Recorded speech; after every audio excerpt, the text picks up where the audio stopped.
principais fatos do Brasil e do mundo. Está no ar, Os Pingos nos Is. Salve, salve! Sejam bem-vindos, ouvintes de Os Pingos nos Is, que dá continuidade aqui à cobertura especial da Jovem Pan nesse dia de posse do presidente, que não é mais eleito, é o da República, Jair Bolsonaro. Lembrando que você pode escutar o nosso programa no rádio, evidentemente, no aplicativo da Jovem Pan, no celular, mas pode assistir também com imagens no YouTube em jp.com.br/pingos e também no Facebook em Jovem Pan News. Eu sou Felipe Moura Brasil, hoje é terça-feira, 1º de janeiro de 2019. A gente está fazendo aqui a troca de guarda no estúdio e já sentaram aqui do meu lado minha comadre Denise Campos de Toledo. Boa noite e feliz ano novo, Denise. Boa noite, Felipe. Feliz ano novo para você. Feliz 2019 a todos os nossos ouvintes e internautas. E boa noite, Caio Coppola. Como é que foi de Réveillon? Eu fui muito bem, aliás, bom, feliz 2019 aí pro ouvinte da PAN.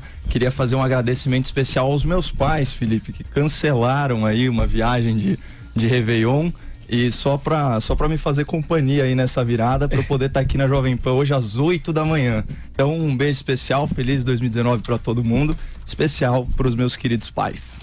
É isso aí, tô ajeitando aqui o nosso equipamento pra gente dar continuidade à transmissão especial da Jovem Pan. José Maria Trindade, vamos ver se ele vai continuar com a gente, ele que tá na cobertura o dia inteiro lá diretamente de Brasília, trazendo todas as informações sobre a cerimônia de posse do Jair Bolsonaro. Enquanto isso, vamos aos destaques de hoje. Empossado, Jair Bolsonaro fala em libertar país do socialismo. João Dória assume governo de São Paulo com críticas ao PSDB. E tem o discurso infinito de Eunício Oliveira. Tudo isso e muito mais você acompanha os Pingos nos Is de hoje, que está só começando, e você, como sempre, pode e deve participar do nosso programa, mandando a sua mensagem curta de áudio ou de vídeo, comentário que você quiser sobre o tema que você escolher. Diga, por favor, no fim, o seu nome e o nome da cidade de onde você está falando. O DDD é 011 de São Paulo, o número é sempre o mesmo. Quem não anotou, anote agora: 931 17 0620, 931 17 0620. Lembrando que meu compadre Augusto Nunes está de férias também nesta semana, mas obviamente voltará em breve aqui aos Pingos nos Is para nossa trajetória de 2019, que está só começando. É hora de informação e análise com dinamismo e alegria. É hora de os Pingos nos Is. Andrezão, meu compadre, solta a vinhetinha e vamos com tudo em 2019. Opinião, hora de colocar os Pingos nos Is. Muito bem, Jair Bolsonaro tomou posse como novo presidente da República do Brasil. Ele deixou a Granja do Torto às 14h24, onde passou o ano novo, e seguiu para a esplanada dos ministérios. Bolsonaro e Hamilton Mourão, o vice, foram empossados às 15 horas no Congresso Nacional. Por volta das 17 horas, Michel Temer transmitiu a faixa para o novo presidente. Bolsonaro subiu a rampa acompanhado de sua mulher Michele. O esquema de segurança foi o maior da história, principalmente por conta do atentado à faca sofrido pelo agora presidente durante ato de campanha nas eleições de 2018. Agora há pouco, em seu discurso no Parlatório do Planalto, Bolsonaro afirmou que a sua posse representa o momento em que o Brasil começou a se libertar do socialismo e do politicamente correto. Aliás, politicamente correto, do qual falamos muito na nossa entrevista do dia 31 com Danilo Gentili, que está disponível no nosso canal de Os Pingos nos Is no YouTube. Vocês podem encontrar em jp.com.br/pingada. Já está, evidentemente, o maior sucesso. Eu queria chamar a atenção aqui para alguns trechos desse discurso do Bolsonaro no parlatório.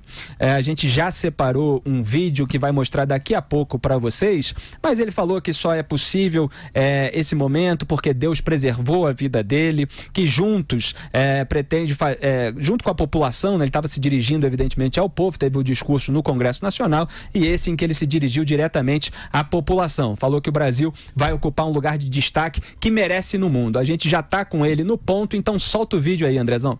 E me coloco diante de toda a nação, nesse dia, como um dia que o povo começou a se libertar do socialismo. Se libertar da inversão de valores, do gigantismo estatal e do politicamente correto. As eleições deram voz a quem não era ouvido. E a voz das ruas e das urnas foi muito clara. E eu estou aqui para responder e, mais uma vez, me comprometer com esse desejo de mudança.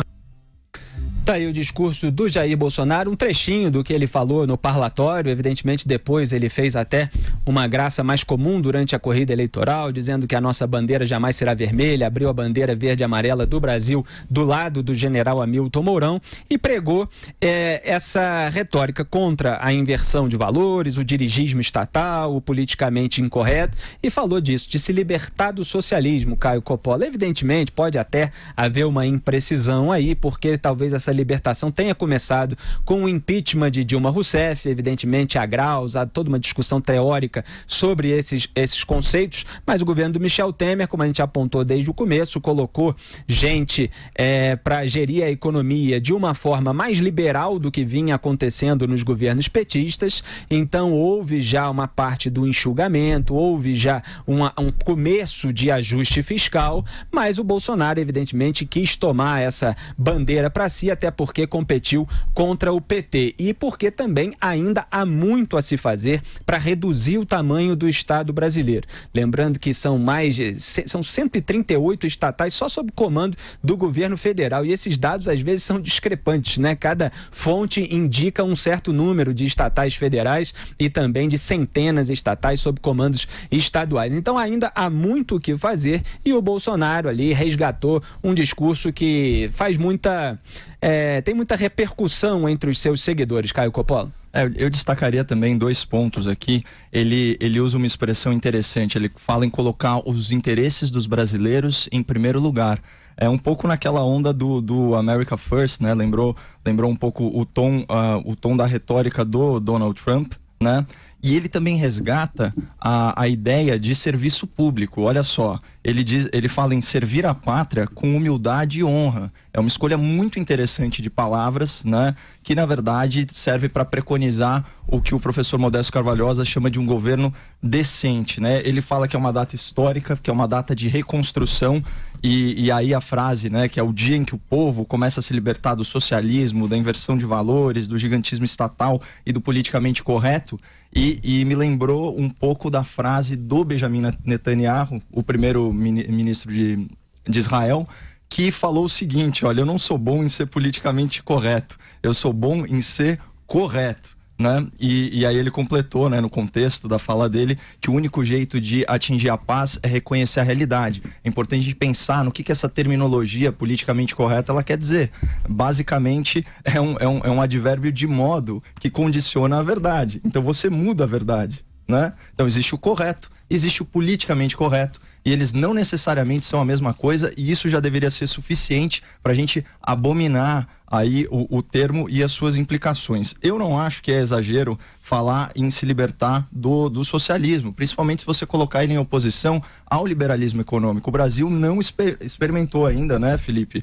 Não teve uma experiência de livre mercado, de livre concorrência. O que a gente tem aí é um capitalismo de compadril herdado aí depois de duas décadas seja de socialismo sindical, seja de social-democracia. Que são conceitos, inclusive, que dão diversas divergências no meio intelectual, com o capitalismo de compadrio e o socialismo em si. Dependendo da análise do intelectual, cada um chama por um nome, dependendo do grau a que o Estado chegou em determinado governo, né? Então, assim, a única questão que eu levantei, Caio, evidentemente, é pela imprecisão do começo do fim do socialismo, né? Que pode se argumentar, evidentemente, que ele começou com a derrocada do PT no impeachment da Dilma, mas que um governo liberal ainda não se estabeleceu definitivamente, é claro. Sim, e também bater um pouquinho na tecla do governo decente, né? A gente falou aí dessa primeira parte da fala dele no parlatório, mas tem outra muito interessante quando ele fala sobre governança, Denise. Ele fala assim, olha, defendendo um governo correto e eficiente, sem pedágios e sem barreiras. Abre aspas, um governo sem conchavos e acertos políticos, com ministros técnicos e capazes. E aí olha que interessante, e isso é linkado com o liberalismo, né? Tá inclusive imbuído da noção de meritocracia e isonomia, que são pressupostos do Estado Democrático de Direito. Corrupção, vantagens e privilégios devem acabar.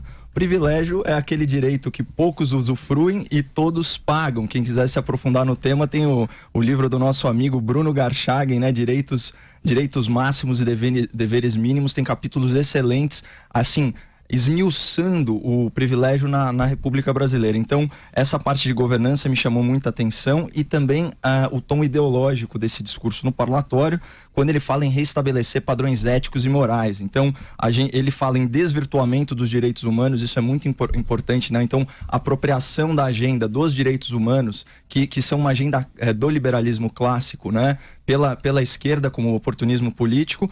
E ele fala, essa foi a parte que ele foi mais ovacionado no discurso dele, quando ele fala em combater uma ideologia que defende bandidos e criminaliza policiais. Exato. É a bandidolatria que a gente tanto critica aqui.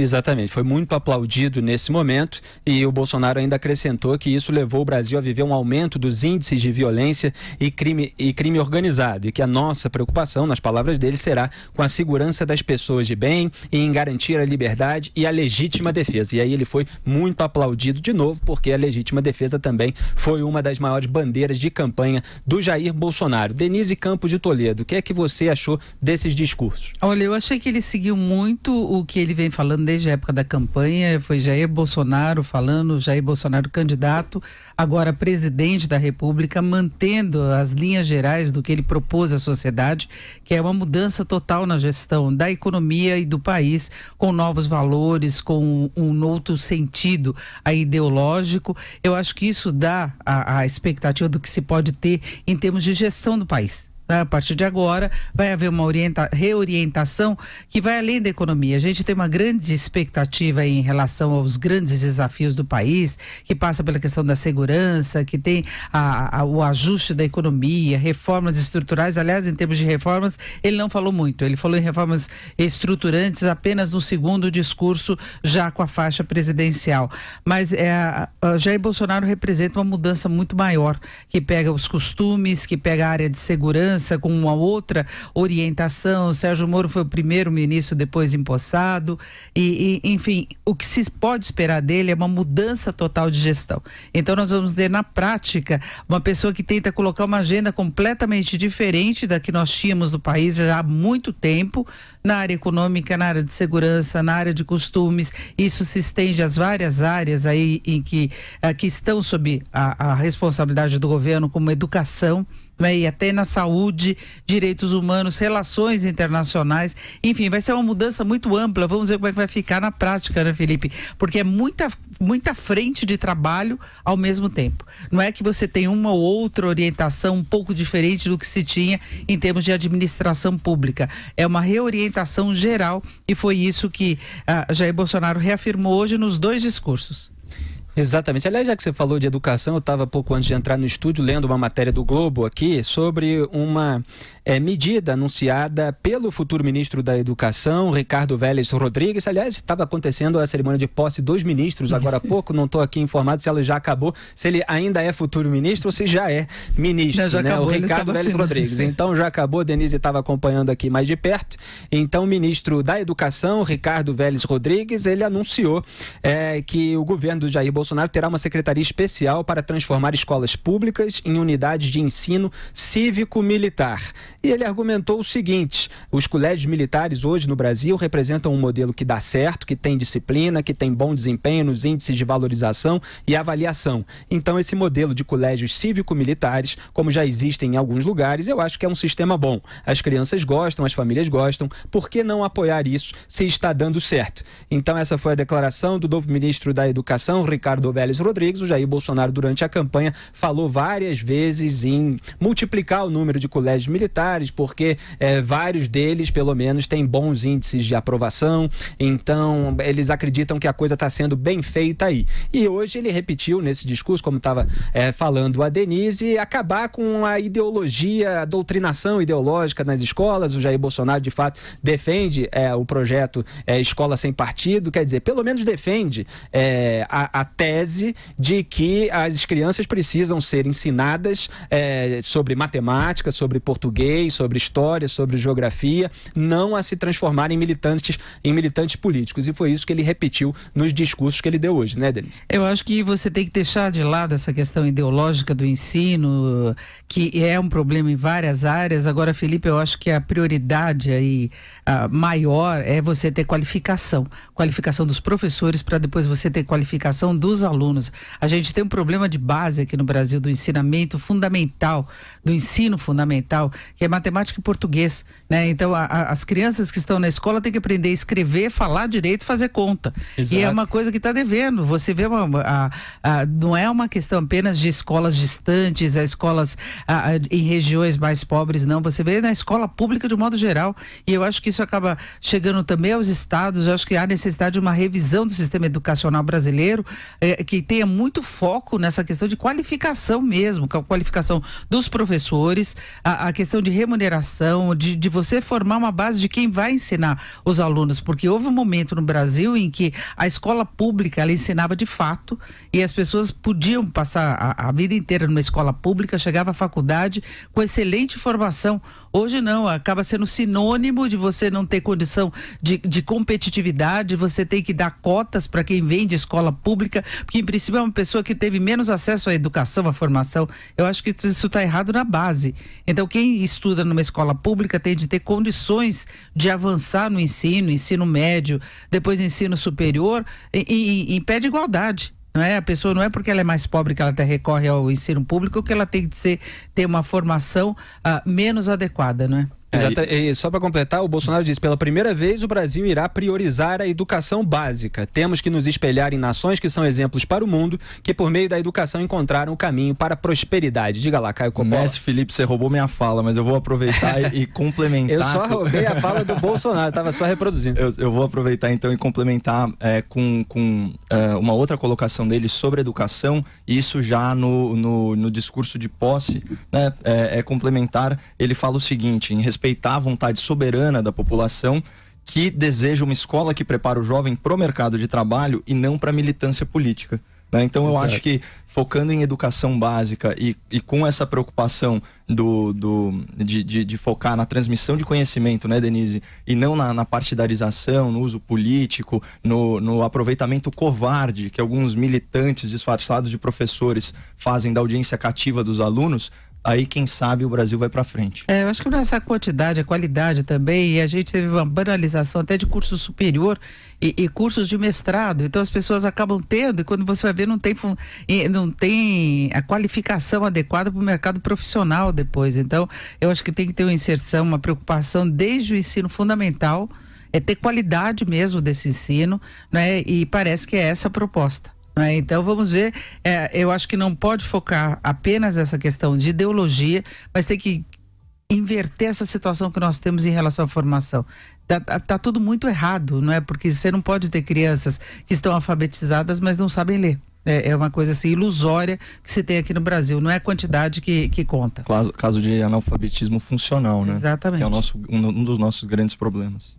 Exato. Então o Ricardo Vélez Rodrigues, ele já falou inclusive que vai investir na alfabetização básica, porque a partir daí é que se isso não for feito, é que surgem todos os outros problemas. Então é preciso começar pela raiz. Aliás, sobre essa questão de ideologia, a gente vai fazer ao longo do ano muitas distinções aqui nesse programa, porque sempre que se diz, e o Bolsonaro durante a campanha disse, vamos fazer relações exteriores, por exemplo, sem o viés ideológico, aí a educação também retirar o viés ideológico, a área do meio ambiente sem viés ideológico, e muita gente que tem o viés ideológico de esquerda fica acusando em todos esses aspectos, em todas essas áreas, o Bolsonaro ou quem quer que tenha críticas a essas posições ideológicas à esquerda nessas áreas, de estar tentando avançar uma agenda de direita nessas áreas.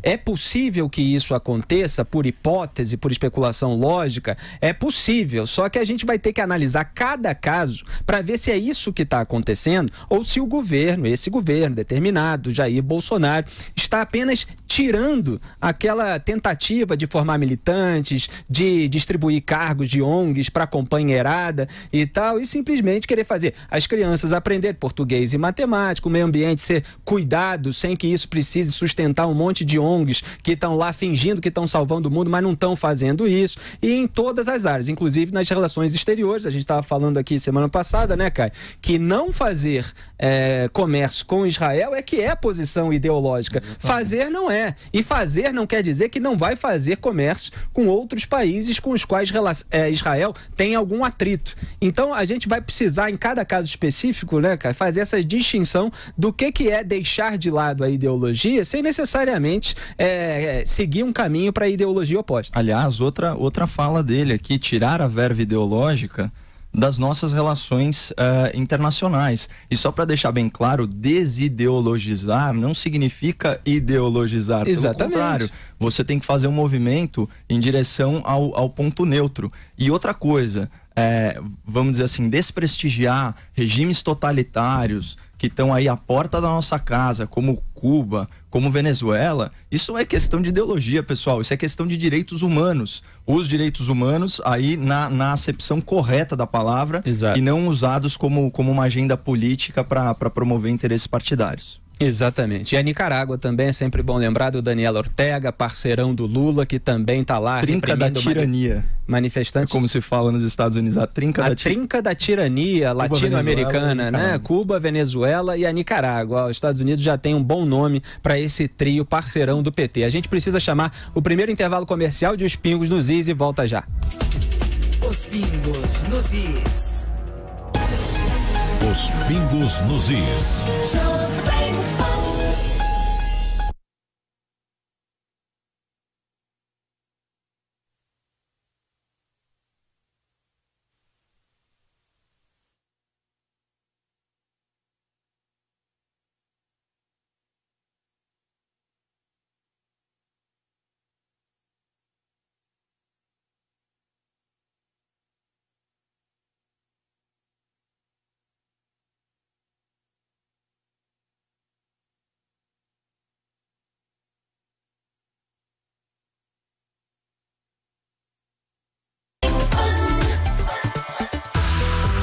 Salve, salve! Já temos aqui a lista dos ministros empossados pela ordem que eles foram chamados por Jair Bolsonaro para assinar a nomeação.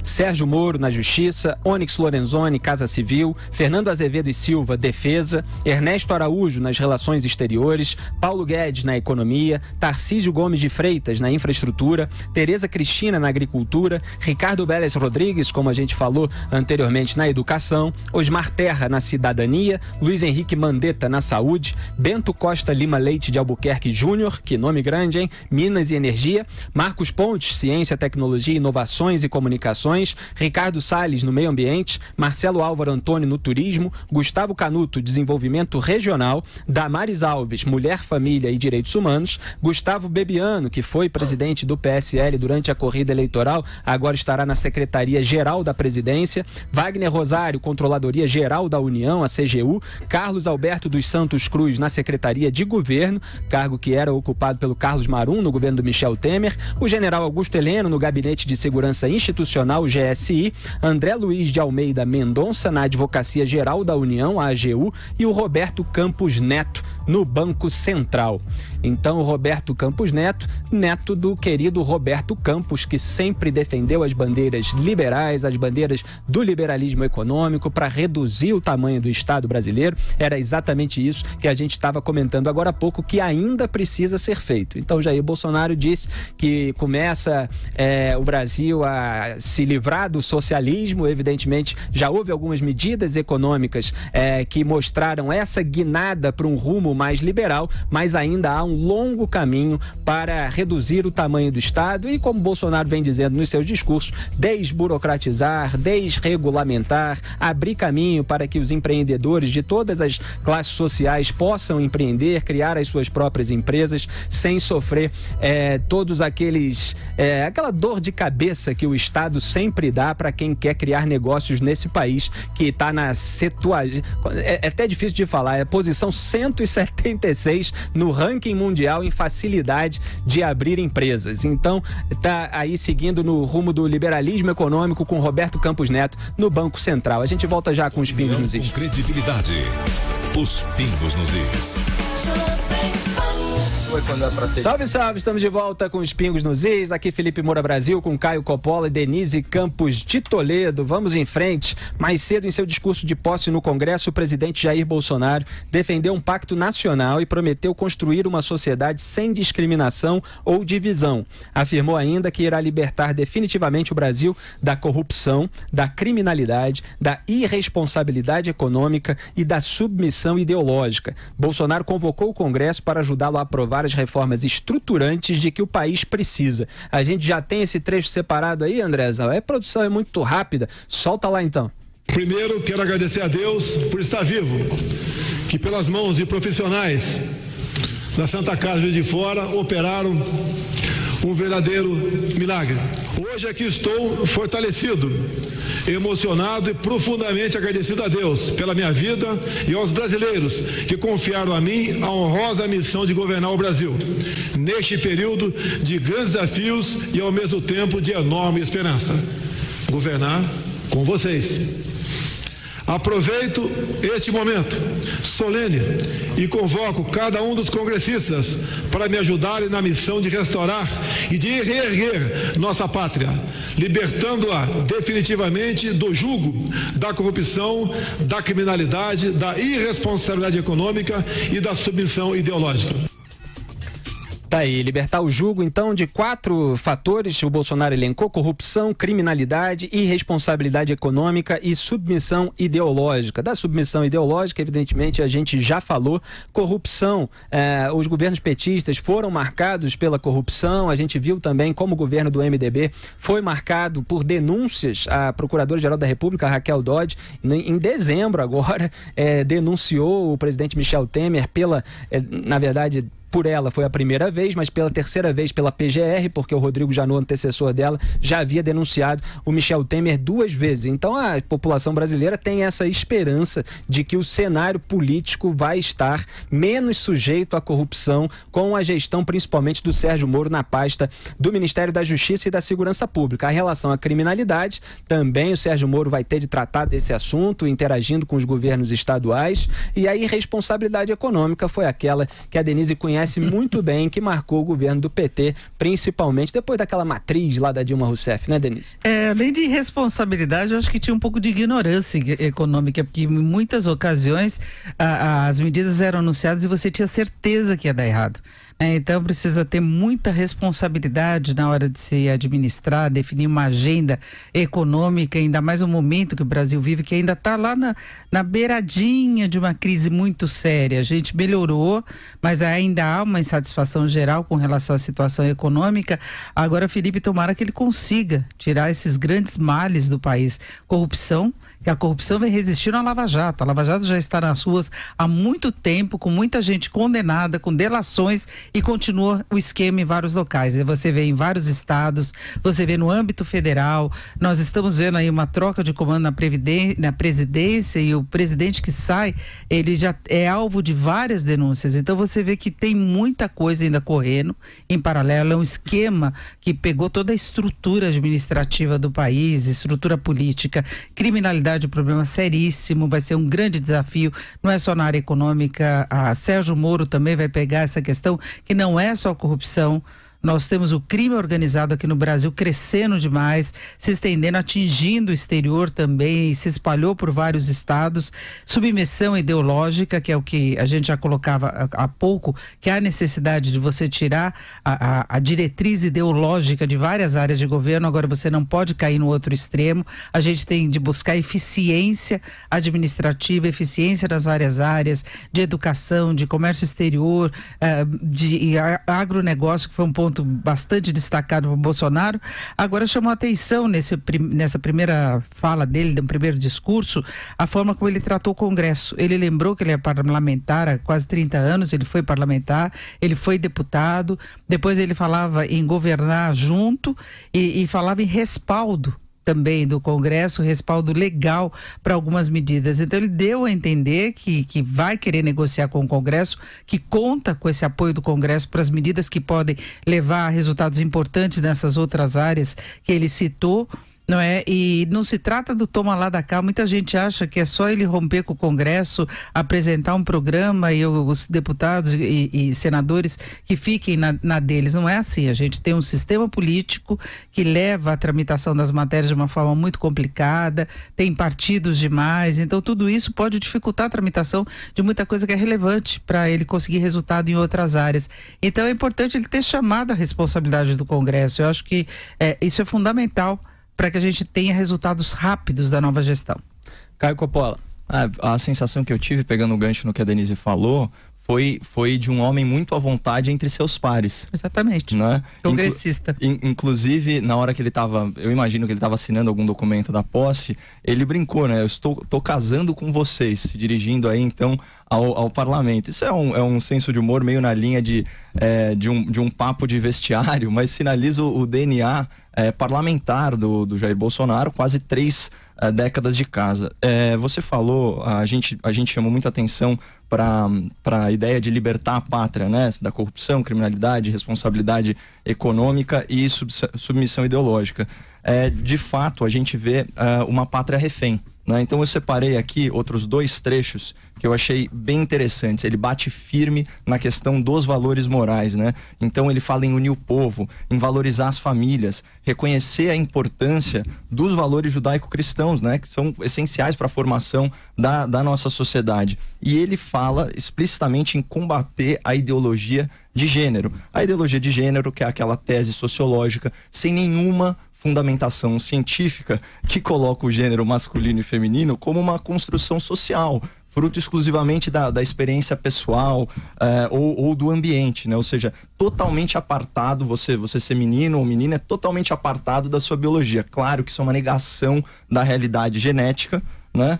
Que é o fator preponderante para determinar não apenas o gênero, mas também a sexualidade da pessoa. Isso daí é um dado da realidade. Qual que é o problema? O uso político dessa teoria sociológica, ela tem como uma das suas consequências mais nefastas o quê? A sexualização precoce das crianças e também o incentivo à confusão sexual. Então, ele endereçou esse assunto, que é um assunto muito caro, é uma plataforma de campanha, né? Então, primeira coisa. E a outra pauta também, que a base dele deve ter gostado muito, é em relação ao desarmamento, né? A frase dele é a seguinte, abre aspas, cidadão de bem merece dispor de meios para se defender. Realmente, a legítima defesa é um direito natural. E ele fala em respeito ao referendo popular de 2005, onde quase 2/3 dos brasileiros optaram pelo comércio, pelo livre comércio de armas, né? Ele fala, então, não só da questão do referendo, como também emenda comentando o respaldo, né, o respaldo jurídico, a segurança jurídica ao policial no enfrentamento da criminalidade. Então esses 2 pontos aí me chamaram bastante atenção, Felipe.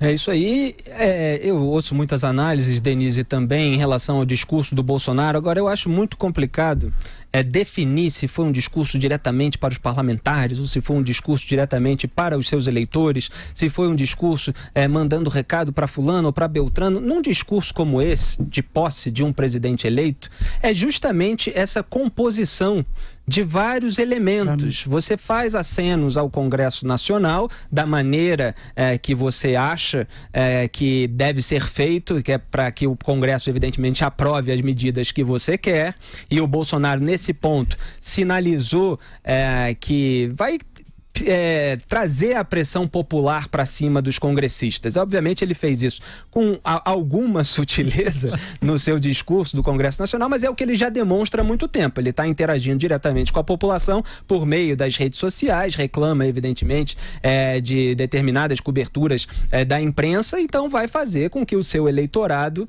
tente ficar em cima dos parlamentares que dependem de votos, se quiserem ser reeleitos, para que avancem aquelas medidas que ele propôs durante a campanha.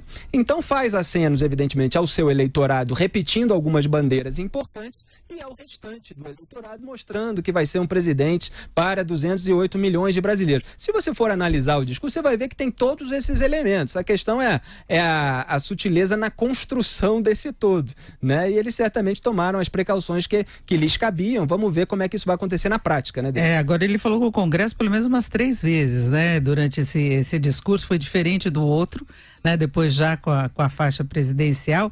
Agora, seria um recado mais para o novo Congresso, que teve uma renovação importante.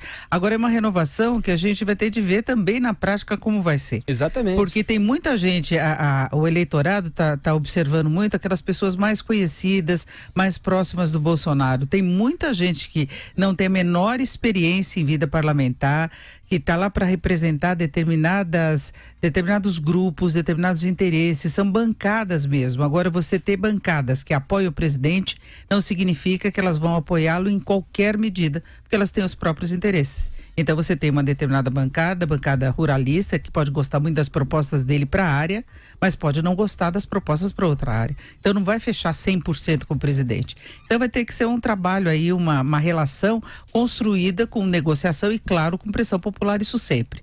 Né? A gente já falava isso, por exemplo, reforma trabalhista, passou.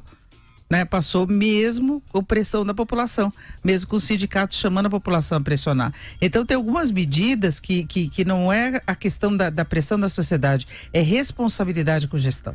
É isso que se espera que o Congresso tenha, é isso que o presidente tem que ter, que os governadores. Algumas medidas são impopulares, mas necessárias, principalmente quando você pega um país em crise, com vários setores aí com uma deterioração muito pesada. Então não é tudo, você não vai governar para agradar. Você vai ter que gerenciar uma situação que é relativamente de crise em várias áreas. E isso exige medidas impopulares para que o Brasil possa reverter e aí crescer de uma forma sustentável. Exatamente, e para isso precisa construir uma explicação bastante detalhada, mastigada, que mostre de fato que é uma questão de responsabilidade, por exemplo, a questão das reformas. Obviamente há outras pautas da campanha do Bolsonaro, que são temas mais sensíveis, tem opiniões contrárias e a favor mais exacerbadas, mas o Brasil está de fato numa crise econômica deixada pelos governos petistas. O Michel Temer fez lá alguma parte para recolocar o país nos trilhos, como o pessoal gosta de dizer, mas vai precisar haver toda uma articulação política que ainda é, de certa forma, uma incógnita sobre como ela vai acontecer na prática. A gente precisa chamar os comerciais e volta logo mais para comentar isso de novo. Até já. Os pingos nos is. A Jovem Pan é o canal de notícias número 1 aqui no YouTube. E quem é nosso inscrito fica sabendo primeiro das principais notícias do Brasil e do mundo. Junte-se a mais de 1 milhão de pessoas que acompanham diariamente a programação da rádio em vídeo ao vivo no YouTube. E tem a credibilidade que só um grupo com mais de 70 anos pode oferecer. Faz assim então, inscreva-se clicando no botão aqui abaixo e ative as notificações clicando no sininho. Tem acesso a um jornalismo de verdade, feito por quem entende do assunto.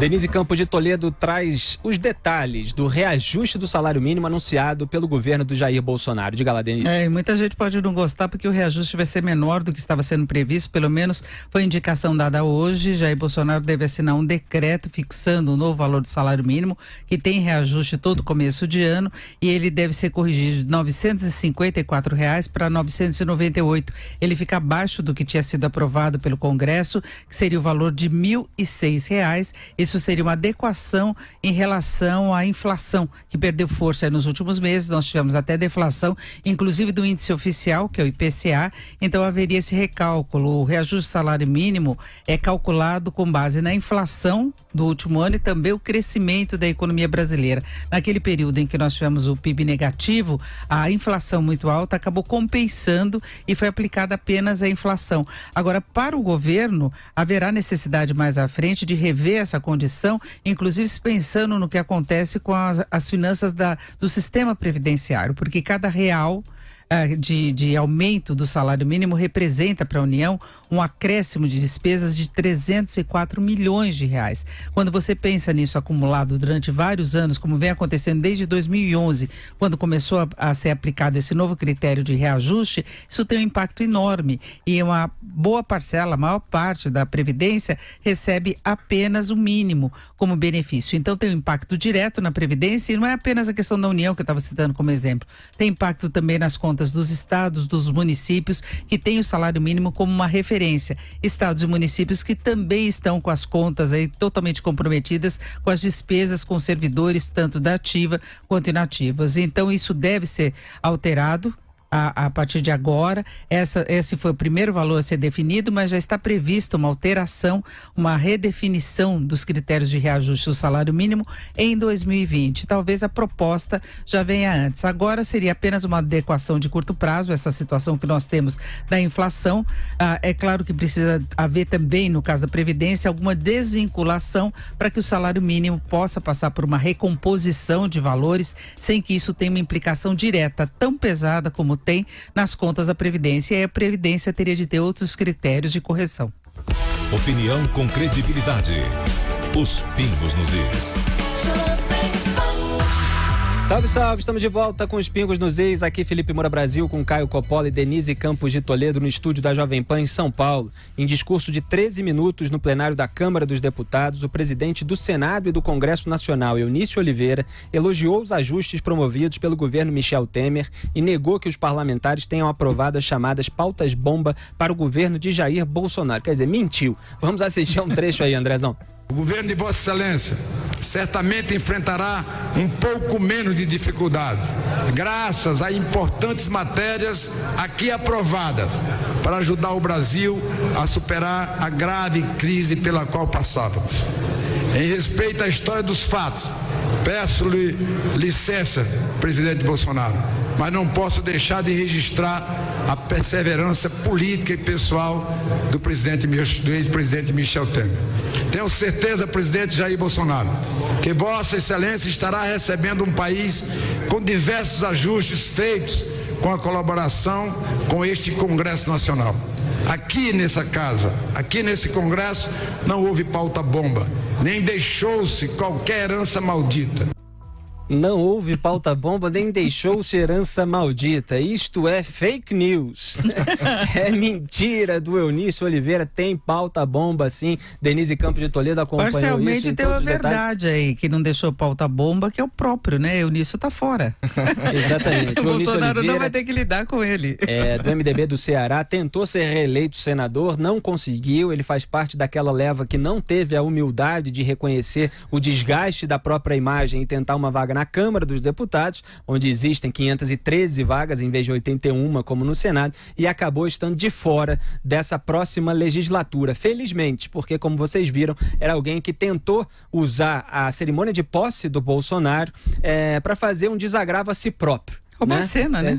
Fazer uma cena, um teatro, mentindo para a população. Diga lá, Caio Coppola. Olha, é engraçado, vou só fazer uma nota, né, pro ouvinte da PAN saber para quem ele perdeu, né? Ele perdeu pro Cid Gomes do PDT, muito famoso por constatar que o Lula tá preso, babaca, E perdeu também pro Eduardo Girão do PROS, que era ex-presidente do Fortaleza, o clube de futebol. E deve ter sido uma derrota muito, muito, muito triste para ele, porque foi por 12 mil votos. Assim, o negócio foi em cima da marca do pênalti. Mas assim, ele de maneira alguma quer largar a cadeira, né? Tanto que ele se delongou no discurso, né? Parecia o canto do cisne, quer dizer, o canto do carcará, vamos dizer assim, né? Pega, mata e come. Foi, né? muito constrangedor e tem muita pauta bomba. Nossa. E pautas bomba que passaram por ele, né? Para encaminhar no Senado é isso. Nós tivemos, inclusive agora, depois da posse de Bolsonaro, reajuste do Supremo, várias outras ameaças. Havia discussões no Congresso, inclusive, para aumentar o número de municípios. Imagina as implicações disso. Essa não foi para frente, mas nós tivemos renegociação de dívidas, a concessão, ampliação de benefícios. Tudo isso vai ter um custo financeiro agora. Talvez a gestão de Bolsonaro tivesse encontrado menos dificuldade se não tivesse tido tanta pauta desse tipo no Congresso para aumentar a despesa ou reduzir a receita. Claro que houve avanços importantes, mas eu acho que isso tem que ser muito mais atribuído à equipe econômica de Michel Temer e talvez até à disposição de Temer de levar adiante uma agenda bastante complicada que esbarrou nas implicações dele com a justiça, com denúncias. Caso contrário, ele teria deixado, sem dúvida alguma, uma herança ainda melhor em termos de economia, que é preciso reconhecer que ele pegou uma economia com uma recessão histórica, com desemprego muito mais alto do que está agora, com a inflação muito alta, com juros básicos no nível muito mais alto.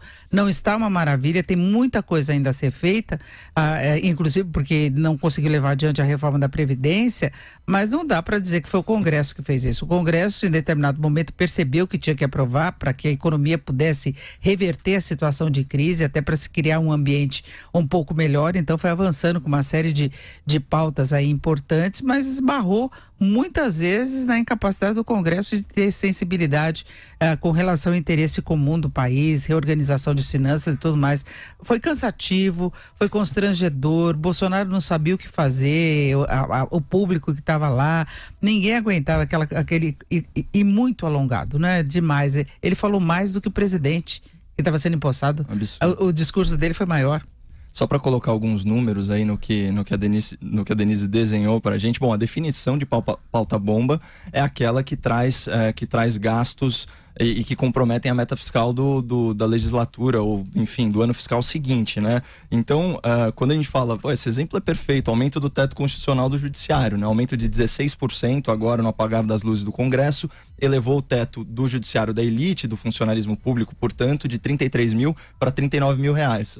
Anunciou aí o novo salário mínimo, fica fácil de calcular. Então o ministro Supremo ganha 39 vezes o que a maioria dos trabalhadores aposentados ganham aqui no Brasil. O efeito cascata disso é calculado aí pelos técnicos do Congresso de pelo menos 4 bilhões de reais. Né? Então, essa é a definição de pauta bomba. E herança maldita, podemos falar do déficit da Previdência, né, Denise? Que o Congresso, assim, fez um péssimo trabalho, era a agenda mais importante do país. Só ano passado, juntando aí regime geral e regimes próprios, a gente está falando num déficit de 270 bilhões de reais, né? E isso só aumenta. Hoje em dia, o déficit da Previdência é de mais de 1 bilhão de reais por dia. Em setembro, se não me engano, foi 31.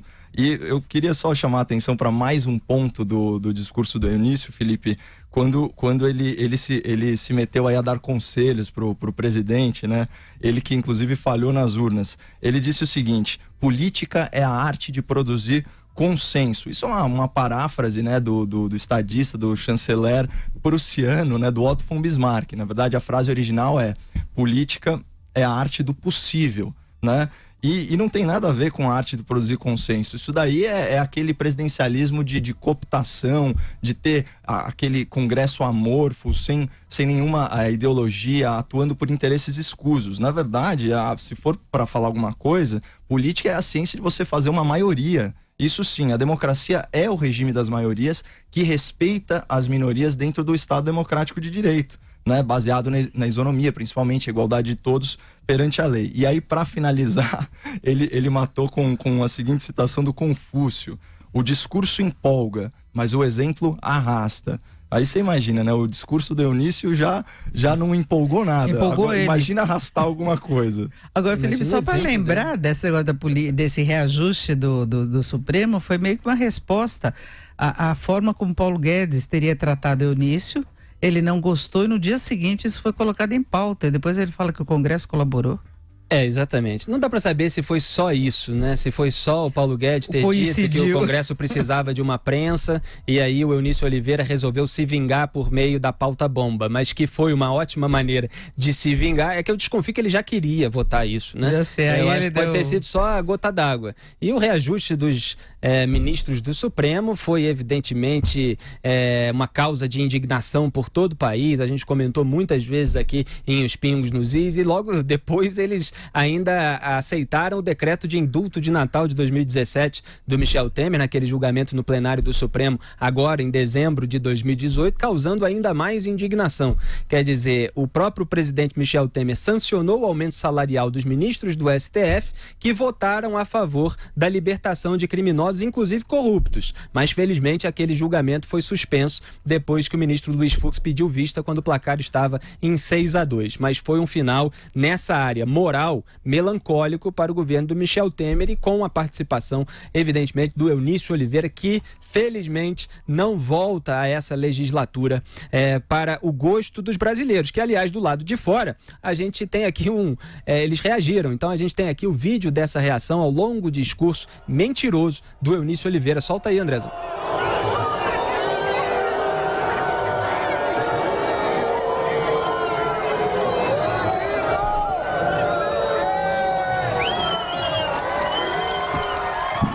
Muito bem, muita gente vaiando. Para você que está assistindo pelo rádio, ali na praça, pessoal com a camisa do Brasil, que acompanhou a posse do Jair Bolsonaro, muita gente de verde e amarelo, um telão lá na frente, todos vaiando, com os braços para cima, o discurso do Eunício. Vamos em frente, o Brasil está otimista com o governo de Jair Bolsonaro. Segundo pesquisa Datafolha, a administração dele será boa ou ótima para 65% do eleitorado. Só 12% acreditam que será ruim ou péssima. Bolsonaro também supera todos os presidentes do passado. Segundo o Datafolha, ele será melhor do que Michel Temer para 76% dos entrevistados, do que Dilma Rousseff para 73%, do que Lula para 58% e do que FHC para 56%.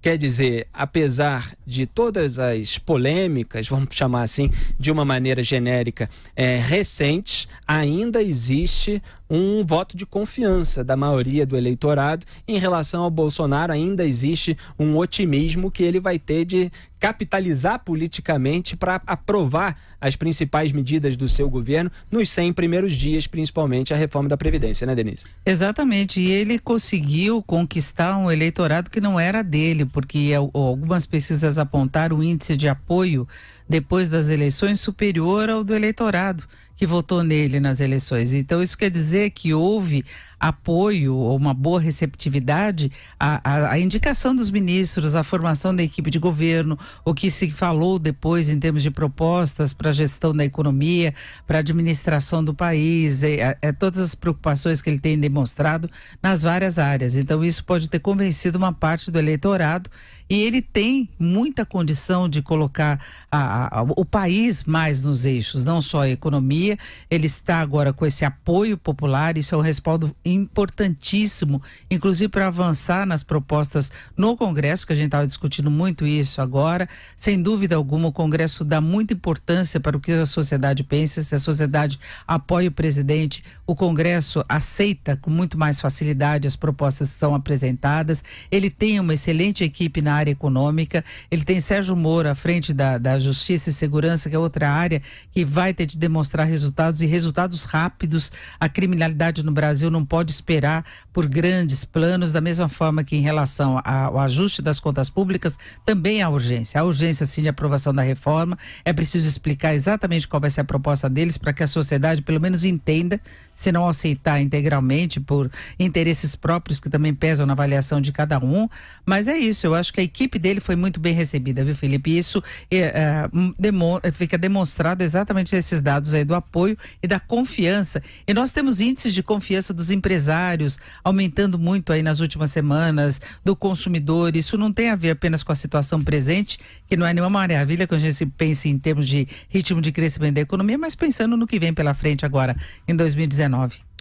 É isso aí. A multidão que foi à esplanada se concentrou na Praça dos Três Poderes para ficar perto de onde Jair Bolsonaro discursou. O grito que mais se ouviu foi "Eu vim de graça", o mesmo das manifestações contra o PT. Também teve muito "O capitão chegou". Além disso, a cada vez que a imagem de Bolsonaro aparecia no telão, o povo gritava "mito". Mais longe da Praça dos Três Poderes, antes da região fechada, algumas faixas diziam "PT nunca mais". Daí o pessoal que está mais empolgado com o governo de Jair Bolsonaro, aqueles que participaram mais ativamente da campanha, estão aí saudando o fim do governo do PT 2 anos depois do impeachment da Dilma Rousseff, né? Quer dizer, o governo do Michel Temer era de fato uma extensão do governo do PT, porque ele era vice-presidente da Dilma, né, Denise? Mas houve uma diferença significativa na gestão, principalmente da área econômica. Como a gente sempre distingue, na área política ele colocou o pessoal do MDB, que está aí sendo alvejado pelas investigações, para cobrir com foro privilegiado, e a gente vai continuar analisando cada caso para ver o que vai acontecer com as investigações daqui para frente, principalmente em relação ao agora ex-presidente Michel Temer. Eu acho que isso vem muito da polarização que houve nas eleições também, não é, Felipe? Porque a briga foi entre o PT e Bolsonaro.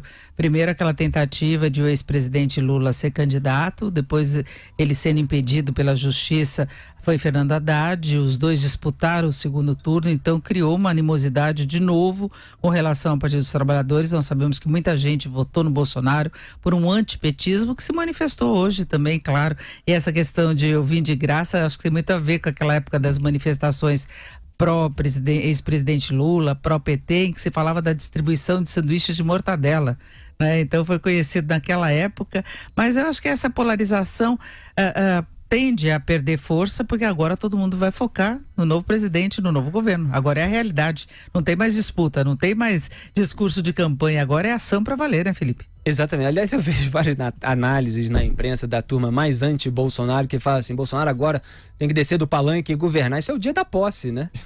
Hoje tem. O sujeito não começou a governar, ele vai começar a governar agora. Então eu acho muito engraçado, Caio Coppola, diga aí. Bom, já que você mencionou aí a arquibancada vermelha do quanto pior, melhor, né? Sempre torcendo e atuando contra o Brasil. Olha só, para desespero deles, né? Hoje o Brasil bateu um recorde da democracia, né? Um recorde democrático, 8ª eleição presidencial direta consecutiva. Nunca antes na história desse país houve uma democracia tão duradoura. Olha só, e justo com o Jair Bolsonaro. Mas já que a gente está falando do discurso dele no parlatório e também nas manifestações populares, na Praça dos Três Poderes e tal, a gente tem que fazer uma nota para o discurso da Michelle Bolsonaro, da nossa primeira-dama. A gente tem que reconhecer que ela fez provavelmente a campanha mais inclusiva da história das campanhas presidenciais, especialmente em relação à comunidade surda, né? E claramente era uma coisa genuína, né, Denise? Você vê que a intérprete, ela fez um pronunciamento aí em Libras, né, na linguagem dos sinais, e ela fez um pronunciamento que foi simultaneamente, vamos dizer assim, traduzido ou vocalizado, né, para quem não compreende essa linguagem, e a pessoa responsável, né, a moça responsável por isso, se emocionou. Então, assim, isso mostra, vamos dizer assim, uma pauta genuína. Eu achei extremamente inclusivo. Óbvio que ninguém vai falar nisso, né? Nenhum defensor das minorias, as ONGs que você tanto fala, né, Felipe? Isso daí provavelmente vai cair no esquecimento da grande mídia progressista. Mas vale aqui a gente fazer essa nota, porque foi uma atitude maravilhosa da nossa futura primeira-dama. Foi um momento, eu acho, bastante bonito da posse, a fala de Michelle, e quebrou o protocolo, né, Felipe? Exatamente. A primeira vez que uma primeira-dama falou antes do presidente falar. Ela conseguiu emocionar a todos e teve a posição dela muito clara e um momento também de descontração com relação a ele. Rolou até beijinho, porque o público que estava lá pediu, não é? E ela não teve o menor constrangimento, ela estava muito tranquila, muito à vontade, e demonstrou que ela vai ter uma participação, sim, que ela deve ter influência no governo, deve ter uma ação mais firme nesse sentido da inclusão. Eu achei que foi importante, e é a pauta dela, né? Desde sempre Michele Libras estava lá. Teve um ponto também antes que tinha um rapaz fazendo sinais durante o hino, que a gente muito já deu risada. Nos Exatamente, sinais. ele extremamente exagerado, Felipe. Eu não sei se você acompanhou no momento, eu acho que você estava ainda viajando. E a Michele olhava para ele e ela ria no hino, porque ele exagerou mesmo, ele dançava. Foi um momento assim do hino, mas que as pessoas deram risada, mas era uma participação muito séria. Eu achei importante isso. Legal, realmente muito bonito esse momento, e a primeira-dama ressaltou que o governo Bolsonaro dará atenção especial aos deficientes e, a pedido do público, beijou o marido. Aliás, ela citou o Carlos Bolsonaro também, agradecendo ao apoio que o filho do Jair Bolsonaro, que é vereador lá no Rio de Janeiro, deu durante o momento em que o Bolsonaro estava hospitalizado, depois da facada. O Carlos Bolsonaro, que também ganhou destaque, né, no transporte ali do Bolsonaro durante essa cerimônia de posse. Ele, que é muito atuante nas redes sociais, inclusive geriu essa parte durante a campanha do Jair Bolsonaro. Ele, na política, é o filho com a menor proeminência, quer dizer, o Flávio Bolsonaro, deputado estadual, virou senador, o Eduardo Bolsonaro, deputado federal eleito, com a maior votação da história, e o Carlos Bolsonaro ainda está lá na Câmara dos Vereadores, mas foi quem esteve mais perto, talvez, ali, da campanha virtual do Jair Bolsonaro. Então, houve essa menção de agradecimento também por parte da Michele Bolsonaro ao Carlos Bolsonaro, que o Jair chama de pitbull, porque ele defende com unhas e dentes o pai nas redes sociais. Talvez por isso ele estivesse no carro oficial lá. Exatamente, estava gerindo também a segurança, os guarda-costas ali do Jair Bolsonaro. Vai sair nas fotos, né? Em todas. Virou meme, né? Filho preferido, né? Parece o meu pai, que só tem foto do meu irmão no escritório, né? Mesma coisa. É isso aí. A gente vai para mais um intervalo comercial de Os Pingos nos Is, Andrezão. A gente vai para mais um intervalo comercial no rádio, volta já. Os Pingos nos Is.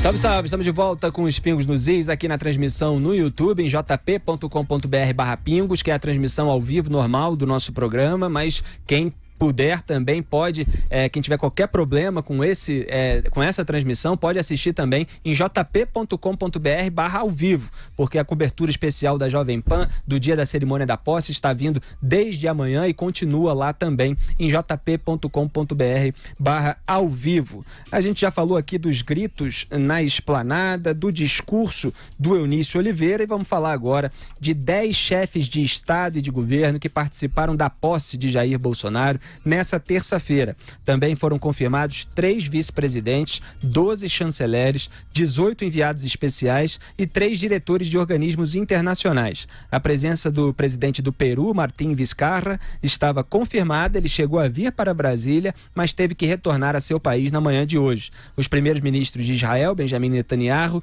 e da Hungria, Viktor Orbán, o secretário de Estado norte-americano, Mike Pompeo, além do presidente de Portugal, Marcelo Rebelo de Sousa, estiveram entre os presentes. Da América do Sul, os presidentes Sebastián Piñera, do Chile, Mário Abdo Benítez, do Paraguai, Tabaré Vázquez, do Uruguai, e Evo Morales, da Bolívia, também participaram da posse presidencial. Evo Morales, parceirão do PT, do Lula, da Dilma Rousseff, disse que acompanha a posse de Bolsonaro, abro aspas, com a convicção de que as relações Bolívia-Brasil têm raízes profundas de laços de fraternidade e complementariedade de nossos povos.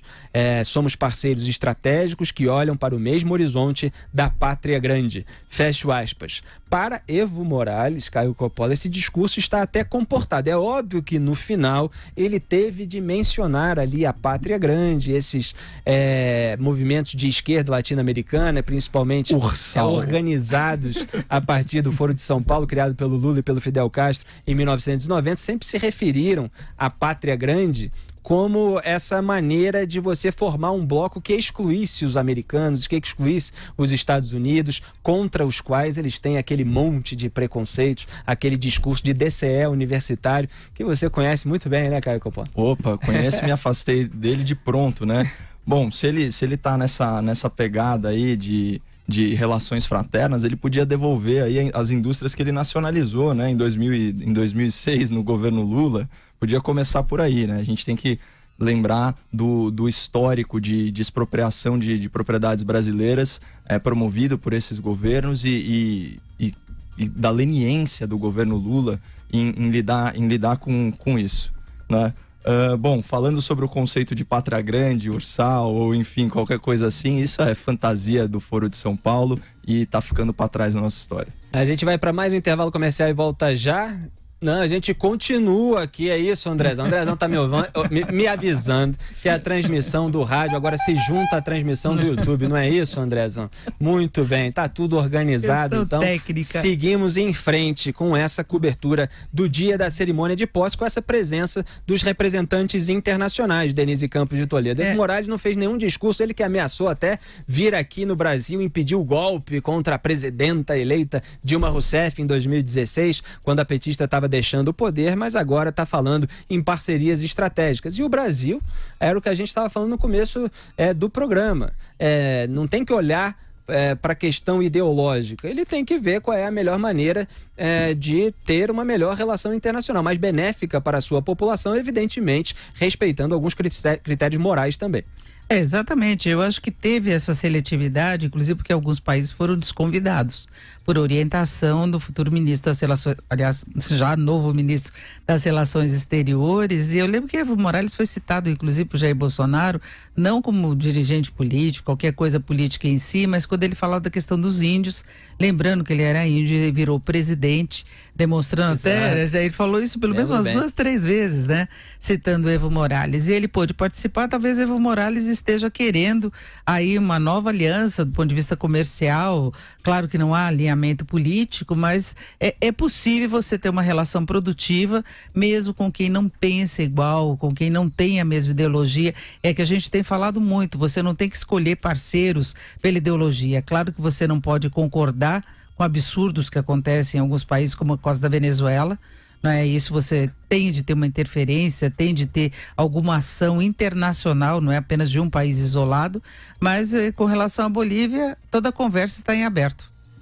Exatamente. E ao chegar para o coquetel oferecido por Bolsonaro no Itamaraty, o ministro das Relações Exteriores da Argentina, o Jorge Marcelo Faurí, disse que o Mercosul deverá ser reinterpretado, informa aqui o antagonista. Abro aspas para a declaração do representante da Argentina aqui na posse do Bolsonaro. Mercosul é um acordo que tem mais de 30 anos de vigência, que teremos que reinterpretá-lo à luz do tempo que vivemos. Fecho aspas. Está havendo aí muita crítica ao Mercosul como ele é hoje e vamos ver como é que o governo do Jair Bolsonaro vai se posicionar para estabelecer a relação com os países aqui da América do Sul, né, Denise? A Argentina tem uma importância para o Brasil do ponto de vista comercial relevante, especialmente no setor automobilístico, tem sustentado um aumento da produção de veículos, tem reflexo direto num setor que tem um peso aí para a atividade industrial do país também relevante.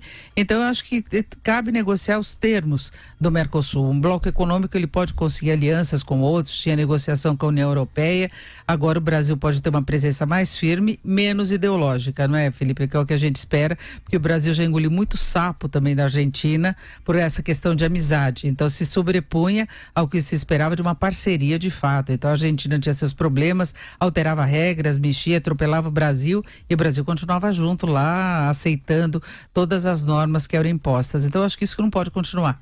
Então você tem que estabelecer uma parceria. Foi feito isso com relação ao México e o Canadá por parte de Trump. Lá nos Estados Unidos o NAFTA mudou o nome, mudou tudo e pode ter uma relação produtiva para todas as partes. Você não precisa manter uma situação já estabelecida, mesmo que o outro país esteja dando retorno. É isso aí, o NAFTA foi uma das grandes bandeiras do Donald Trump, ele criticou muito durante a corrida presidencial, a Hillary Clinton, por todos os acordos internacionais feitos e depois isso foi mexido lá no North American Free Trade Agreement, né, Denise? Aí Trump ficou conversando hoje pelo Twitter com o Jair Bolsonaro em plena posse, foi naquele momento que ele estava descansando, ele já respondeu, Donald Trump o cumprimentou. Ele respondeu, depois Trump disse que os brasileiros vão ficar cansados de tantos resultados positivos que teremos aí dessa relação entre os dois. É isso aí, Donald Trump parabenizou o discurso feito pelo Jair Bolsonaro por meio do Twitter, ele que inaugurou, praticamente, né, ou popularizou essa maneira de um representante eleito, um candidato presidencial se comunicar diretamente com os eleitores, ele que também era muito criticado pela imprensa e que também criticava muito a imprensa. Então Então, ele, na conta de Twitter, estabeleceu ali uma relação direta, e o Bolsonaro, que também tem uma relação conflituosa com a imprensa, seguiu esse mesmo caminho. Em relação ao Mercosul, Denise, o que o Mercosul precisa trazer para o Brasil é mais do que esse passaporte comum que a gente tem, né? Não dá para ser só um lugar onde vai gerar um passaporte para a gente mais bonitinho. Mas vamos em frente aqui com a questão estadual de São Paulo. João Dória, agora governador empossado, afirmou em seu discurso na Assembleia Legislativa do Estado que seu governo apoiará as iniciativas do presidente Jair Bolsonaro que promovam o progresso do Brasil. O tucano prometeu suporte à reforma da Previdência, à reforma fiscal, à manutenção da reforma trabalhista e ao Pacto Federativo e às privatizações. Dória reforçou que os parlamentares do PSDB estão engajados na redução da maioridade penal de 18 para 16 anos e no projeto que põe fim às saidinhas de presos em datas comemorativas. O governador defendeu uma reestruturação do PSDB. Vamos assistir a uns trechos, a gente tem em vídeo aí, então solta, Andrezão. Defendo que as mudanças comecem com cada um, com pequenos gestos e grandes atitudes. Por isso mesmo, Carlão Pinhatari, a você igualmente, Cauê, e meus amigos do PSDB, defendo uma reestruturação no meu partido. Nós temos que ter a coragem de mudar, de sintonizar. Transformar, quero deixar claro, não significa desrespeitar a história do PSDB. Sobretudo aquela que foi escrita por André Franco Montoro, por Fernando Henrique Cardoso, por Mário Covas, por José Serra e por Geraldo Alckmin. Caio Coppola, você achou muito presidencial esse discurso do governador João Dória? Ele que é muito criticado, foi muito criticado durante a corrida eleitoral por ter largado o mandato de prefeito aqui de São Paulo no meio para concorrer ao governo do estado, e muita gente já está ironizando o discurso dele, dizendo que ele ambiciona, evidentemente, o cargo de presidente da República já em 2022. Será? Você acha que ele quer ser presidente? Que ele quer? Olha, é o seguinte... É difícil negar, né? A questão é se ele vai. A gente leu aqui a notícia, todas as pautas elas são nacionais, né? Mas a gente tem que respeitar aí o livre-arbítrio, o desejo e a ambição das pessoas, que ele seja um excelente governador na ânsia de se tornar presidente do Brasil. Eu queria chamar a sua atenção para o seguinte: o discurso é uma pauta muito nacional. Aliás, vai na linha da campanha eleitoral, do Bolsodória. Mas a administração do governo já importa, né? A gente conversou mais cedo sobre isso, né, Denise? Já importa muitos quadros do governo Temer. A gente até brincou que é o Temerória, que parece até fraternidade do Harry Potter, né? Das mais dark, assim, mais sinistras que tem. Caio Coppola mostrando as suas referências literárias. Pois é, exatamente, né? Cultura pop, né? Pô, eu sou do Morning Show, né? Me dá um tempo aqui. Não, eu li 2 livros. É a idade, Felipe. Mas depois eu não consegui continuar porque eu achei que eu tinha leituras mais interessantes a fazer. Esse é outro debate que a gente pode fazer. Eu tô melhor que você, porque eu vi eu gosto de me inteirar do que esse eu vi tá 2 filmes. Eu nem li 2 livros, eu vi 2 filmes. Não, mas enfim, Harry Potter à parte é o Temerória, né? Ele então importa aqui para São Paulo, se é que se pode usar esse termo, 7 ministros, né? Do governo Temer, e ainda outros 2 quadros do primeiro escalão que ele também coloca em posições de destaque no governo dele. Então a gente tem 9 figuras que saem do governo Temer e vêm para cá. A que causou mais comoção foi o Gilberto Kassab, que teve aquela situação pouco usual aí, né, para usar uma linguagem polida, de um secretário que toma posse e já se licencia. Então ele já temos um secretário licenciado, né, com perda de vencimentos, ou seja, ele não está recebendo, não está dando despesas ao erário público, e a nota oficial diz o seguinte: Kassab decidiu licenciar-se do cargo para se dedicar à organização e encaminhamento das informações solicitadas por sua defesa, que comprovarão a lisura de seus atos. Então ele está ocupado aí querendo comprovar que ele é liso, né? É isso, né, que a nota fala. Mas enfim, ele está concentrado aí na defesa. E para quem tiver curiosidade, né? Olha só que interessante essa jurisprudência. Muita gente fica preocupada com a questão do foro privilegiado. Tá, mas ele era ministro, vira secretário, mantém o foro. O entendimento do STF atual, né, o entendimento de maio de 2018, ele diz que não se carrega o foro privilegiado para a próxima função. Então, os casos dos ministros, eventualmente no STF, eles são remetidos aí ao primeiro grau de jurisdição, mas novos processos, esses sim já se sujeitam à regra do foro especial por prerrogativa de função, que é próprio dos secretários. Então, em âmbito estadual, eles vão ser julgados no TJ. Exatamente. E nesse sentido, aqui a doutrina diz o seguinte: olha, deixando de ser ministro, eles perdem o foro completamente. O novo entendimento firmado pela STF é de que só tem a prerrogativa de função quem, no gozo do mandato ou do cargo, praticar crimes em razão dele, né? Então, como secretário estadual, os crimes que em tese praticou não terão nada a ver com a nova função. Quem diz isso é um expert em defender corrupto, assediadores e acusados notórios, é o doutor Toron, aí, o nosso querido advogado, defensor do Lalau. Eu não sei porque eu tinha dúvida entre dois, quando você começou a dar esse currículo. O Toron era o Cacai. O Lalau, o Rocha Matos, o Aécio e, mais recentemente, aí, a última estrela cliente do doutor Toron, o João de Deus. Né? Enfim, aí só fazendo esse parênteses jurídico sobre foro privilegiado, que é uma questão jurídica interessante, né? O que acontece com ministros privilegiados quando eles se tornam secretários privilegiados? Eles pedem só um pouquinho do privilégio. E não é muito difícil para o Dória apoiar a pauta de Jair Bolsonaro, porque ele tem uma postura liberal também. Ele defendia privatizações, diminuição, no caso da prefeitura, dos encargos, venda de imóveis. Algumas coisas são muito parecidas: reforma administrativa, reforma da Previdência. Então tudo isso já estava na pauta de João Dória. E agora ele precisa, eu acho que cuidar melhor da posição dele junto ao eleitorado. Primeiro, que ele já teve uma eleição das mais difíceis, porque boa parte do eleitorado não desculpou o fato dele ter se candidatado, logo em seguida ter deixado a prefeitura, por mais que ele falasse que deixou a administração pronta. Ele sofreu para poder ganhar essa eleição, foi difícil, foi suada, e agora as pessoas estão criticando o fato dele ter trazido muitos integrantes da equipe de Temer. Temer não é tão bem avaliado assim do ponto de vista político, e lembra muito a velha política, e ele se propõe como novo. Não é? Então ele vai ter de mostrar resultados mesmo no governo, se tiver ambição a voos maiores, que é o que parece que ele pretende, né? Possivelmente ser candidato à presidência. Dessa vez ele não descarta essa possibilidade de início, como ele falava na época que foi eleito prefeito, mas a nova política está aí presente. Ele inclusive no discurso falava, mas aí não é exatamente política, mas ele falou que chamou o Meirelles.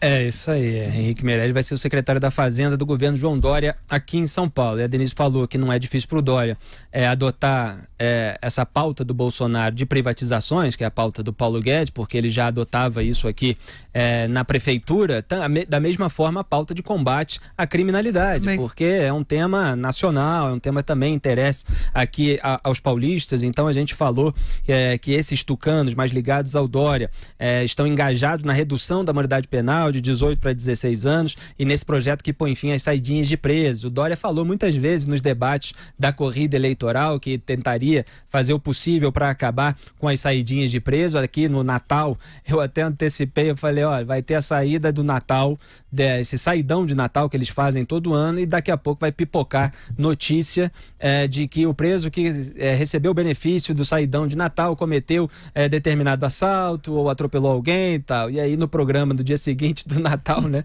eu li aqui a notícia de que criminosos tinham roubado 60 mil reais de idosos, né, aqui numa cidade do estado de São Paulo. Felipe, então isso é muito frequente mesmo. Você lembra que eu tinha falado que era uma certeza estatística, né, que ao soltar esses presos, um contingente grande deles não retornava? Eu fui dar uma pesquisada aí com números... Já saiu essa contabilidade desse ano? Não. Eu achei os números mais, vamos dizer assim, mais fidedignos de 2016, né? A saída temporária, o saidão, não tem nada a ver com indulto, né? São aqueles 7 dias em que o preso, em regime semiaberto, ele é autorizado a sair da colônia penal. Então, Dia das Mães, Dia dos Pais, Dia das Crianças, Páscoa, Natal. O número aqui é impressionante, né? A gente está falando entre 4% e 7,5% de presos que não retornam pro regime prisional. É muita coisa, né? Se você parar para pensar, São Paulo teve um acréscimo aí de 30% ou 36% de presos em 5 anos. Dá mais de 30 presos por dia, né? Isso significaria ter que construir aí pelo menos um presídio por mês, né? Só que se você pegar aí uma média de 5 mil presos que fogem nos saidões, né? Você se livra de ter que construir 6 novos presídios, Então, aquela estratégia que a gente falou de reciclagem carcerária, de transformar os portões das nossas cadeias em porta giratória. Isso num ambiente em que nem 3% dos roubos são solucionados, né? Falando aí números do Brasil, isso daqueles que viram boletim de ocorrência, hein? Os registrados. E em média aqui no Brasil, a gente sabe que nem 10% dos homicídios são solucionados. Então, assim, esse é o país da impunidade. A gente não poderia soltar esses presos, ainda que sob o pretexto de uma eventual ressocialização, enquanto a gente não tiver a habilidade de monitorá-los. Isso daí é uma coisa básica, tem que acabar. Esse é mais um aspecto da bandidolatria, de focar na ressocialização do preso, ao invés da segurança da sociedade de bem. Mas não tivemos indulto. É verdade. Não tivemos, né? Houve o anúncio de que o Temer tinha decidido não assinar o indulto, quer dizer, valeu a pressão popular que foi feita, aliás, os questionamentos também da imprensa, a gente fez aqui diariamente na Jovem Pan, nos Pingos nos Is, eu até brinquei na rede social, mas o Temer, ele pode recuar do recuo sempre, né? Então é preciso acabar o dia 31 para a gente ter certeza de que ele não assinou nada. E de fato, até onde consta, ele realmente não assinou o indulto de Natal depois de todo o desgaste sofrido pela assinatura do indulto em 2016 e 2017. Lembrando que em 2016 ele passou a beneficiar presos que tivessem cumprido apenas 1/4 da pena. Os indultos anteriores eram para presos que tinham cumprido 1/3, e depois ele aumentou, quer dizer, diminuiu mais ainda o tempo necessário de cumprimento da pena. Em 2017 ele assinou aquele indulto para presos que já tivessem cumprido apenas 1/5 da pena. Então 20% só é obviamente um assinte aos brasileiros. Aliás, eu convido todos os ouvintes e espectadores de Os Pingos nos Is a ler o meu artigo O Desafio de Sérgio Moro, em que eu falo sobre todos aqueles dados da população carcerária que eu refuto desde 2014, eu mostro todos eles, o que foi acontecendo com o debate público na repercussão do meu apontamento de manipulação de dados e os dados que existem até hoje. E como o Sérgio Moro tem agora a oportunidade de expor à população os verdadeiros e atualizados dados, para que a gente não fique aqui sujeito a autoridade de Estado que dê um discurso de que a população está cheia demais, então não podemos prender os criminosos porque eles vão, inclusive, jurar fidelidade às facções criminosas que comandam os presídios, como se isso não fosse responsabilidade do Estado. Então o Estado vai colocá-los na rua para conviver com a população. Não dá mais para aturar esse discurso. Eu acho que o Sérgio Moro deve trazer muita transparência sobre esse tema durante a sua gestão. A gente vai para o intervalo comercial e volta já, Andrezão, não? Então eu sigo em frente aqui com mais uma pauta. O vereador e candidato ao Senado enterrado nas urnas, Eduardo Suplicy, aproveitou a posse de João Dória para enviar mais uma de suas cartinhas. O Eduardo Suplicy está seguindo aí essa mania epistolar de Luiz Inácio Lula da Silva, mesmo estando solto, não é? O petista, que já enviou até carta para Donald Trump, falou o seguinte para o novo governador. Ouçam esse trecho aqui. Suplicy, em aspas, gostaria de alertar sobre a importância de não se criminalizar os movimentos sociais como o MST, o MTST, da população LGBT, dos direitos humanos. É preciso que seu governo procure evitar o agravamento das mortes causadas por policiais em conflitos com pessoas que não são criminosas. Fecho aspas. Não sei se o Suplicy mostrou qualquer dado que legitime essa narrativa, mas evidentemente é mais um petista que está aí acusando o Jair Bolsonaro de ter essa discriminação em relação a movimentos sociais, como se integrantes de determinados movimentos sociais que sempre atuaram em parceria com o PT não tivessem cometido crimes, não tivessem depredado patrimônio público e privado, cometido invasões, incendiado certas propriedades. Então é muita hipocrisia sempre esse discurso, Denise. Agora, a postura do Suplicy, ele já esteve em várias manifestações e movimentos defendendo, não é, esses movimentos. É a postura dele, é a pauta dele de sempre. Eu acho que ele vai acabar procurando também Jair Bolsonaro, porque algumas críticas ou alertas que ele faz a João Dória agora se aplicam a determinadas propostas que foram apresentadas também pelo presidente Bolsonaro. Então eu acho que é o papel dele para marcar a posição mesmo em relação ao que ele sempre defendeu.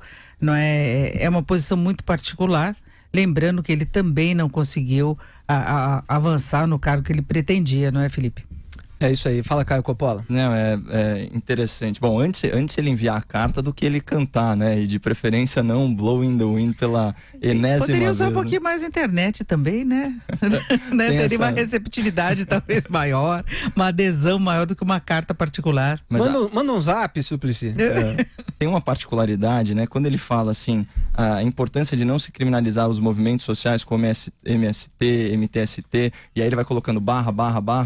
E, bom, primeiro que, vamos lá, né? MST como movimento social, um movimento social que não respeita a propriedade privada, né? Seja aí invasão de terras no agro, ou o MTST, que não respeita a propriedade privada aí no âmbito urbano, isso não é movimento social, isso é crime. Então, não é o poder político que criminaliza, eles que incorrem em ações criminosas. E a gente tem que chamar as coisas pelo que elas são, né? Se você forçar um pouco a interpretação, isso é terrorismo também, né? Então você usa uma pauta política, né? Você faz um crime, dá uma conotação política para esse crime, para de fato, vamos fazer assim, esmorecer o Estado Democrático de Direito. Então, não tem o menor cabimento colocar no mesmo balaio MST, MTST de outras pautas, como LGBT+, ou mesmo direitos humanos. O que uma coisa tem a ver com a outra? A gente está falando de direitos e garantias fundamentais e de cometer crime de invasão de propriedade. É ridículo. E você sabe que, para justificar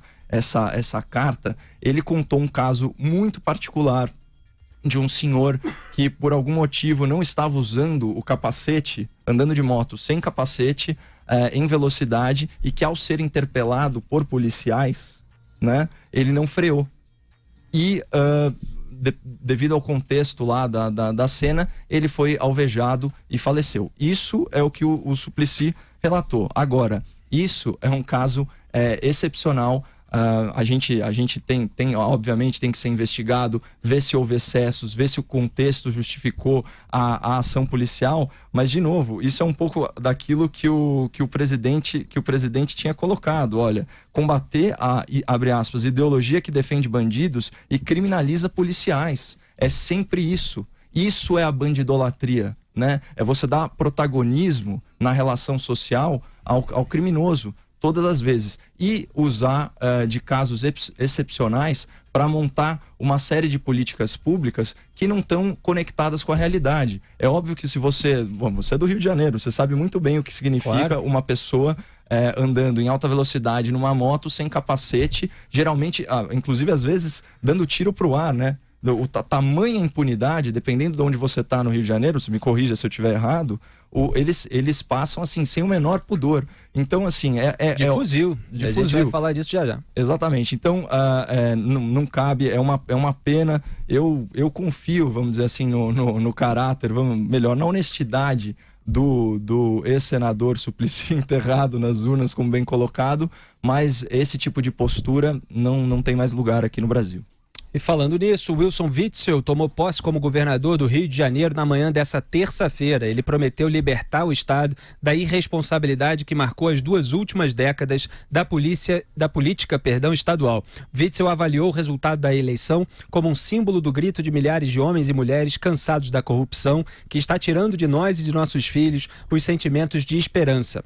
O novo governador garantiu que sua gestão irá racionalizar os custos e obter mais recursos para os municípios, sempre buscando o bem-estar dos cidadãos, independente de ideologias partidárias. Um discurso bastante parecido aí na linha do discurso do Jair Bolsonaro. No âmbito da segurança pública, Witzel disse que vai reorganizar a Polícia Civil para combater a lavagem de dinheiro, corrupção e homicídio. Vamos assistir a um trecho, Andrezão. Justiça tributária. Nós vamos fortalecer o Departamento de Investigação de Homicídios para ter um foco maior nas regiões onde os homicídios acontecem com maior intensidade. Não é possível que continue no estado do Rio de Janeiro essa quantidade de homicídios. Está faltando uma investigação mais aprofundada, com maior quantidade de delegados. Então nós vamos fazer uma reorganização da Polícia Civil para atender prioritariamente o combate à lavagem de dinheiro, corrupção e o homicídio. Tá aí o Wilson Witzel falando da lavagem de dinheiro. O Sérgio Moro também fala muito da lavagem de dinheiro, inclusive para combater o crime organizado, não só a corrupção, mas o próprio tráfico de drogas, o próprio tráfico de armas, né? Seguindo o dinheiro, de repente, você encontra melhor as provas contra os criminosos.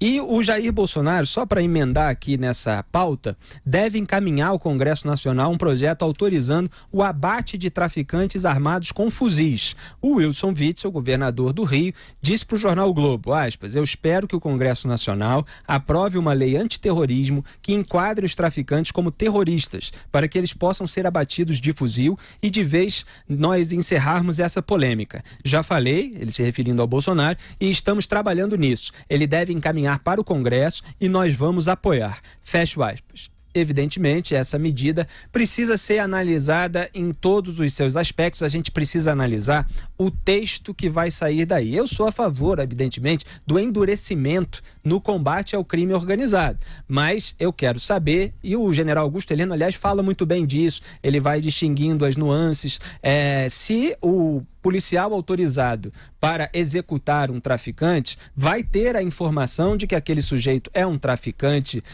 criminoso mesmo, com um passado, com uma ficha, porque até existe a possibilidade, Denise, de um traficante colocar um cidadão de bem com uma arma como refém dele mesmo para tentar fazer a polícia pagar mico nesse tipo de atitude. Isso tudo pode acontecer, é preciso pensar com a cabeça do bandido também na hora de fazer esse tipo de medida legislativa. Então, é preciso que seja analisado em muitos detalhes para que não seja uma autorização para execução. Agora, se o sujeito tem ficha, se for analisado muito minuciosamente quem ele é, evidentemente carregar fuzil não dá para aturar, não.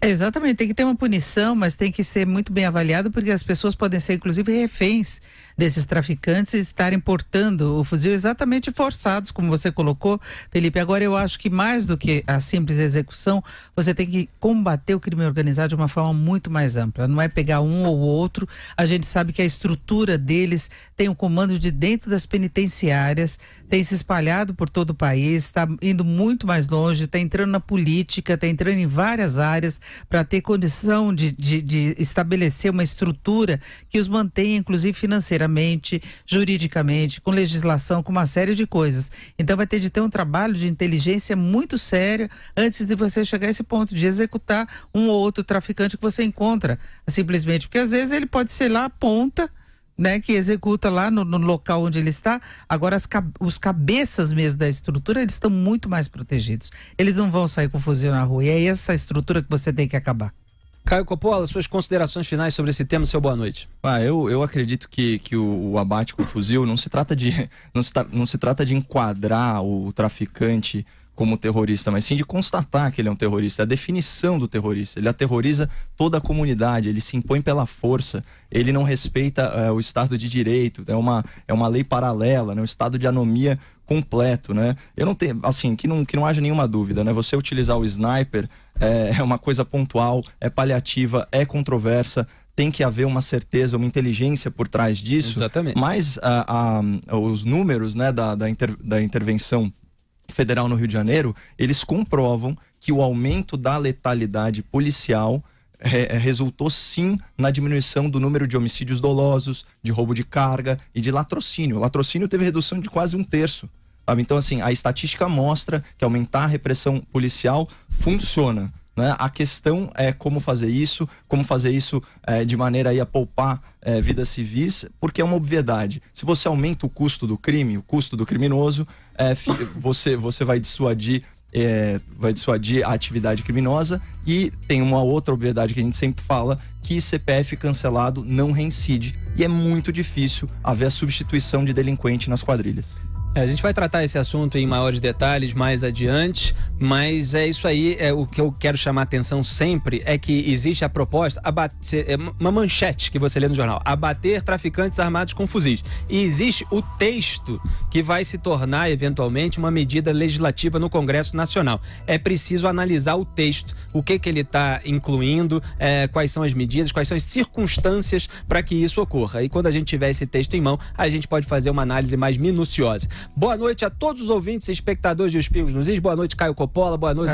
Boa noite, Denise Campos de Toledo. Um prazer começar o ano de 2019 do lado de vocês, todos aqui, equipe, Andrezão, Cleiton Ubinha, Augusto Nunes está de férias, José Maria Trindade participou durante o dia todo da cobertura especial da Jovem Pan da posse, mas aos poucos a gente vai mudando aqui o time, se ajeitando, mas é tudo Os Pingos nos Is. De segunda a sexta, das 18h30 às 20 horas, com transmissão ao vivo no YouTube, em jp.com.br/pingos. Hoje ficou misturada com a cobertura especial que estava em jp.com.br/ao vivo, mas todas as íntegras, inclusive as entrevistas de fim de ano, com Janaína Pascoal, Olavo de Carvalho e Danilo Gentili, você pode encontrar em jp.com.br/pingadas. O nosso canal de YouTube, Os Pingos nos Is, você clica na aba Vídeos e encontra todo o nosso arquivo. Até amanhã, um grande abraço a todos.